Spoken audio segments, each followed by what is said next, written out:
PowerSport University on-demand training. This is our new format, high definition video, and we hope that you like it. Today's session is going to be all about compliance training and everything that's a part of it. So with that said, why don't we go ahead and get started.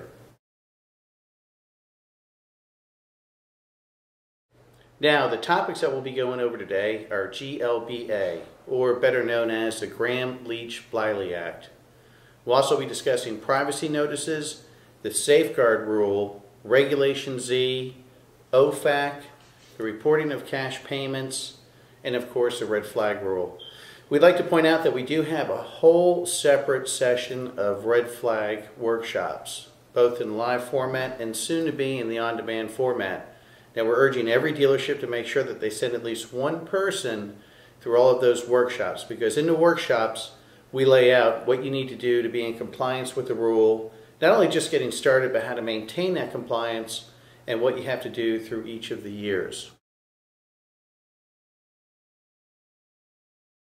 The Gramm-Leach-Bliley Act was enacted in 1999 to protect consumer privacy.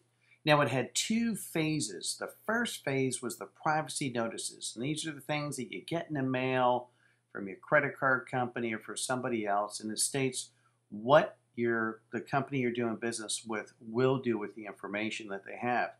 It doesn't say what they can do, that just means they have to tell you what they will do. Phase 2 of this act was the Safeguard Rule, which went into effect in May of 2003, and essentially it states what companies must do to protect that information, both from a physical standpoint, locked offices and locked file cabinets, to their procedures, who sees the information, who touches the information, and how it's processed through the business, or in our case, how it's processed through the dealership.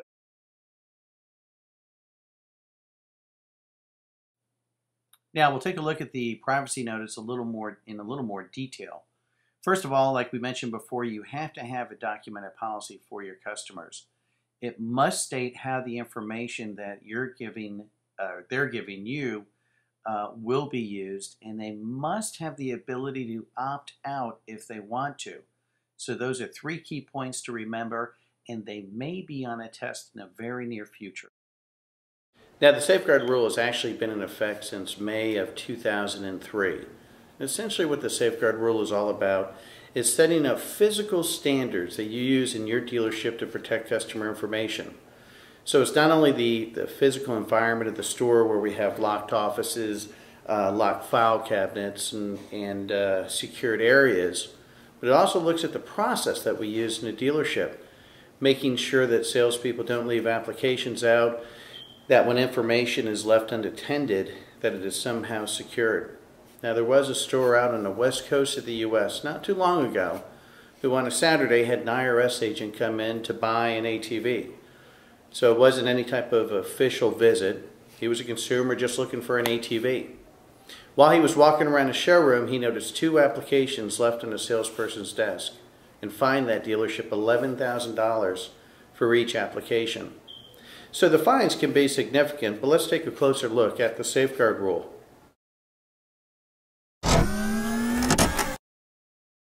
So the Safeguard Rule stipulates how a dealership must safeguard or protect customers' information. An individual in the dealership must be designated as a security officer. So that would be the person who's going to oversee the training of all the employees, the documentation of the system, and the implementation of the process. Stores must conduct a risk assessment to comply with this rule. So that means they need to look at their computer system, look how they process paperwork, look at their storage and disposal, and like we mentioned before, their employee training. And finally, dealerships are required to publish their information security program and document the implementation. So they have to provide the privacy notice and make sure they have their policy documented.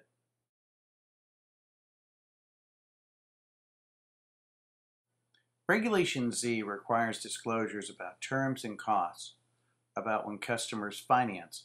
The rule was put in place to establish common definitions to make it easier for consumers to figure out what in the world was going on. There are 5 terms that are considered material disclosures. Those are finance charge, APR, amount financed, payment schedule, and total of payments. So these are the things that are typically in the till box or the truth in lending box that we see on an installment contract that outlines exactly how much financing is going to cost your customer. Before we move into more, one side note: if a deal is negotiated in Spanish, that customer must be provided a Spanish language contract.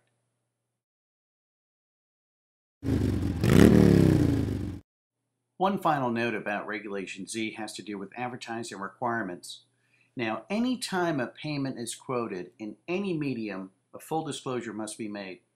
So what that means is that even if our salespeople quote a payment on the floor, by law, we must fully disclose everything about that payment. Any medium means print, visual, or verbal. So if that salesperson is quoting a payment, we have to make sure that either the manager or the F&I manager does a full disclosure. That's why many stores refrain from payment quoting, because of possible compliance issues, but definitely poor F&I income. Many of you are already aware of Form 8300 from the IRS. This is the form that states that you must report cash payments over $10,000 if collected from any customer in a 12-month period. Now, the purpose of this form is to help track the flow of laundered money. Now, many people ask what cash is considered, and that is currency of the U.S. or any other country, checks under $10,000, bank drafts, or money orders. Cashier's checks under $10,000 must be reported if they're combined with cash or checks that exceed that $10,000 limit. If they're over $10,000, then they don't need to be reported on 8300. OFAC is the Office of Foreign Asset Control, and as part of the Patriot Act enacted shortly after 9/11, retailers pulling credit reports need to screen against a list of known terrorists. Now, because some names are common, there is a chance that you will get a hit, and there's really nothing for you to do. The FBI is notified of all hits, and if there is an actual terrorist in your store, they literally will come knocking. Now, the list is updated 4 times per month by the Treasury Department, and fines for noncompliance are up to $10 million and or 30 years in prison. So it is important that you make sure your store is matching against that list.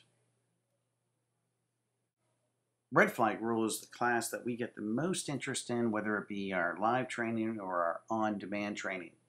Now, it was enacted to fight identity theft, and it means that dealerships must identify those relevant patterns or practices and specific forms of activity that are red flags. And those are things that will be signaling the possible identity theft of an individual, and then they incorporate those red flags into their particular program. And they also need to ensure that the program is updated periodically to reflect changes in identity theft. Now, as a side note, we do have 4 distinct workshops going into red flag rules in depth, so we would urge you to attend one of those workshops. Now, as far as the steps to completion, the first thing a store must do is perform a risk assessment. Then they need to identify all their covered accounts, which would be obviously retail installment accounts and the process of collecting those applications, but any house accounts a store might have as well. They would identify any relevant red flags they think might be appropriate to their store. They would implement appropriate detection and response procedures. And then finally, they would identify or develop a written identity theft prevention program for their store. And the program must also be administered or overseen by either the dealer principal or the general manager.